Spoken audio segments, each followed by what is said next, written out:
சின்ன மருமகள் அடுத்த வர எபிசோடில் பார்த்தீங்கன்னா மலர் பார்த்தீங்க அப்படின்னா மருதாணி வந்து அரைச்சிட்ருப்பாங்க. உடனே இந்த தமிழ்ச்செல்வியோட தங்கச்சி, என்னக்கா மருதாணிலாம் அரைச்சிட்ருக்கீங்க, எது ஃபங்க்ஷனா விசேஷமானு கேட்பாங்க. ஆமாம், நாளைக்கு விசேஷம் அப்படின்னு சொல்லிட்டு சொல்லுவாங்க.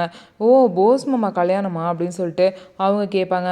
ஐயோ சாரி சாரி தப்பாக பேசிட்டேன் அப்படின்னு சொல்லிட்டு அவங்க மலர்கிட்ட சாரி கேட்டுட்டு, அப்போ எதுக்காக மருதாணி அப்படின்னு சொல்லிட்டு கேட்பாங்க. உடனே பார்த்தீங்க அப்படின்னா மலரக்கா நாளைக்கு காலேஜ் போகிறாங்களே, ஸோ ஃபஸ்ட் டைம் போகிறாங்களே, அதனால தான் அந்த மருதாணி அப்படின்னு சொல்லிட்டு 3 பேரும் சந்தோஷமாக பேசிகிட்டு இருப்பாங்க. அதுக்கப்புறம் தமிழ்ச்செல்வியோட தங்கச்சி பார்த்திங்க அப்படின்னா அவங்க 2 பேருமே சேர்ந்து பார்த்திங்க அப்படின்னா மலர் கையில் வந்து மலர்விழி வழக்கறிஞர் அப்படின்னு சொல்லிட்டு எழுதுவாங்க. அதை பார்த்தோன்னே அவங்க ரொம்பவே சந்தோஷமாயிருவாங்க. உடனே பார்த்திங்க அப்படின்னா இவங்க 2 பேர் சேர்ந்து தமிழ்ச்செல்வி கையில் பார்த்திங்க அப்படின்னா ஒன்று எழுதலாம் அப்படின்னு சொல்லிட்டு பிளான் பண்ணி டாக்டர் தமிழ்ச்செல்வி சேதுபதினு சொல்லிட்டு எழுதுவாங்க. இப்போ எதுக்கு இந்த மாதிரிலாம் எழுதுறேன்னு சொல்லிட்டு கேட்பாங்க.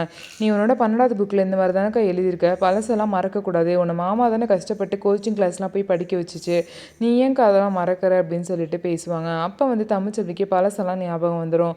ஸோ நம்ம வீடியோ உங்களுக்கு பிடிச்சிருந்தா நம்ம வீடியோவை லைக் பண்ணிக்கோங்க, மறக்காமல் நம்மளோட சேனலை சப்ஸ்கிரைப் பண்ணிவிட்டு பாருங்கள்.